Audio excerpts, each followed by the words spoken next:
Ученичката Наде Ефремова од основното училиште Никола Карев учествуваше на 49-тите детски рацинови средби, кои вчера се одржаа во Велес и оттаму се врати со освоена втора награда на ниво на држава.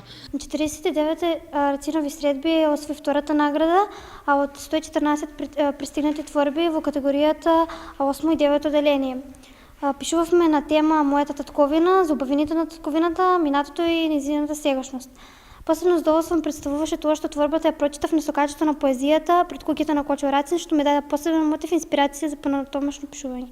Ученичката Наде Ефремова учествуваше под менторство на наставничката по македонски јазик Љупка Стоименова, која го истакна задоволството да се биде дел од 49-тите рацинови средби. Велешани се покажаа како добри домаќини на 49-тите детски рацинови средба. На моје посебно задоволство ученичката Наде Ефремова освои втора награда и со тоа заслужено го представи нашето училиште.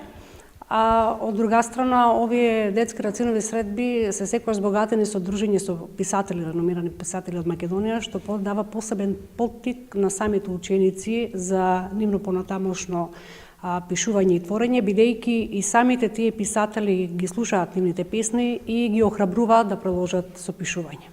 49-тите рацинови средби секоја година се одржуваат во организација на клубот на писатели Коста Солев Рацин и општина Велес, а годинава беа пријавени и учествуваа повеќе од 70 ученици од цела држава.